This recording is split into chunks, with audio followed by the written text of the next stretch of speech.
तरफ परिसीमन पर देश की राजनीति अब नए मोड़ पर पहुंच गई है। विपक्ष जिस मुद्दे पर सरकार को घेरने की तैयारी में है, उसी मुद्दे पर विपक्ष की एकता सवालों के घेरे में दिख रही है।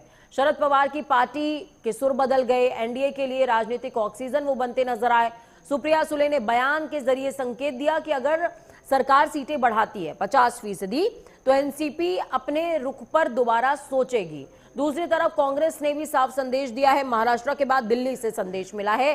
सोनिया गांधी के आवास पर बैठक होती है। रणनीतिक बैठक के बाद फैसला हुआ कि परिसीमन बिल का संसद के भीतर और बाहर विरोध किया जाएगा। यानी कांग्रेस इस मुद्दे को विपक्ष की साझा लड़ाई बनाना चाहती है। लेकिन सबसे बड़ा सवाल कि क्या सिर्फ विरोध से सरकार पर दबाव बनेगा या फिर विपक्ष के भीतर की अलग अलग आवाजें ही सरकार की सबसे बड़ी ताकत साबित हो जाएंगी, ये बड़ा सवाल है। जयराम रमेश ने क्या कुछ कहा, सुनिए। जिस पर जेपी जो 17 अप्रैल को सरकार को 2/3 बहुमत नहीं मिला और काफी भारी हार हुई सरकार की, उस विधेयक को वो वापस लाना चाहते हैं। उस पर भी चर्चा हुआ आज इस बैठक में। जो बर्खास्त करने वाली विधेयक है, जिस पर जेपीसी का गठन हुआ, जिस जेपीसी का बहिष्कार विपक्ष पार्टियों ने किया, उस पर भी बहस हुआ।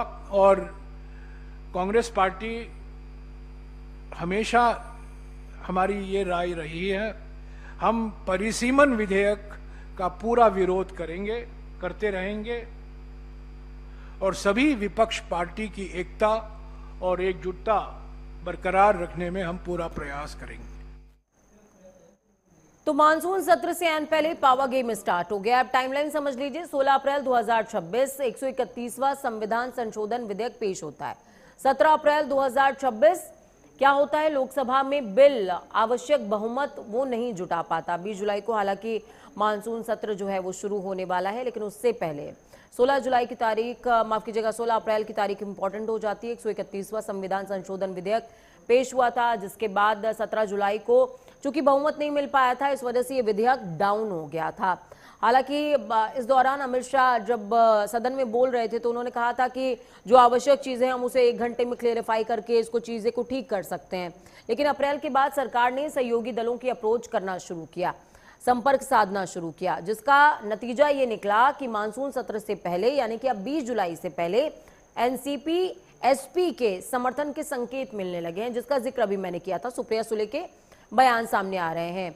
तो वहीं दूसरी तरफ मानसून सत्र शुरू होने वाला है। अब पूरा गणित एक बार मैं आपको समझा देती हूं कि पूरा गणित एग्जैक्टली क्या होने वाला है। मानसून सत्र से पहले जो पावर गेम है, उस पावर गेम के पहले सरकार को चाहिए 360 के करीब वोट। अगर 352 के करीब भी मामला आ जाता है तो भी चीजें बन जाएंगी। लेकिन अब निगाहें जो हैं वो डीएमके की तरफ सभी की बनी हुई हैं। डीएमके जो कि दक्षिण के राज्यों से ताल्लुक रखती